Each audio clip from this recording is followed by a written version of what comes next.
సిరిసిల్లలో చిరు వ్యాపారి శ్రీనివాస్ టీ స్టాల్ను మూసివేయించిన ఘటనపై మాజీ మంత్రి కేటీఆర్ ఫైర్ అయ్యారు. ప్రతిదీ గుర్తు పెట్టుకుంటున్నామని ఎవరిని వదిలిపెట్టే ప్రసక్తే లేదంటూ ఎక్స్ వేదికగా ట్వీట్ చేశారు. బతుకమ్మ ఘాట్ సమీపంలోని శ్రీనివాస్ అనే వ్యక్తి కేటీఆర్ ఫోటోతో టీ స్టాల్ నడుపుతున్నాడు. తన టీ షాప్పై కేటీఆర్ ఫోటోను చూసి కలెక్టర్ సహించలేక షాప్ మూసివేయించారని ఆదేశాలు జారీ చేసినట్లు బాధితుడు వాపోయాడు. కేటీఆర్ ఫోటో తీయాలని చెప్పినా తాను తీయలేదని, అందుకే తన షాప్ మూసివేయించారని బాధితుడు ఆరోపించాడు. అయితే ట్రేడ్ లైసెన్స్ లేదన్న కారణంతోనే టీ స్టాల్ తొలగించామని మున్సిపల్ అధికారులు చెబుతున్నారు. టీ స్టాల్ పోయినా సరే కేటీఆర్ ఫోటో తీయరని తేల్చి చెప్పడంతోనే తన టీ స్టాల్ మూసివేయించారని బాధితుడు ఆవేదన వ్యక్తం చేశాడు. ట్రేడ్ లైసెన్స్ లేకుండా టీ స్టాల్ నిర్వహించడాన్ని తప్పుబడుతూ హోటల్ మూసివేతకు కలెక్టర్ మున్సిపల్ అధికారులకు ఆదేశాలు ఇచ్చారు.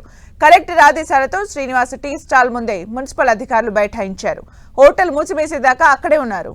అధికారులు టీ స్టాల్ మూసివేతపై అతిగా వ్యవహరించారన్న విమర్శలు వినిపించాయి.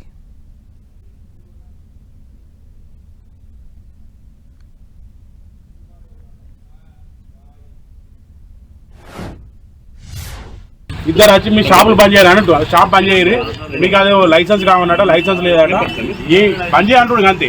దేనికని కూడా మాకు చెప్పాలి అన్న ఏంటిది అంటే లైసెన్స్ కావాలంట. ఆ లైసెన్స్ ఏందో నాకు తెలియదు, ఆ లైసెన్స్ తీసుకుంటాం, అది ఏంటిదో కూడా నాకు తెలియదు. నేను రోడ్డు మీద ఛాయం కూడా బతికెట్టుకుంది. మేము మబ్బుల 3 గంటలకు వస్తామన్న, ఇద్దరు మొగడ పిల్లలు మబ్బుల 3 గంటలకు వస్తాం. మబ్బుల 3 గంటలకు వచ్చి 9:30, 10 మన హోటల్ క్లోజ్.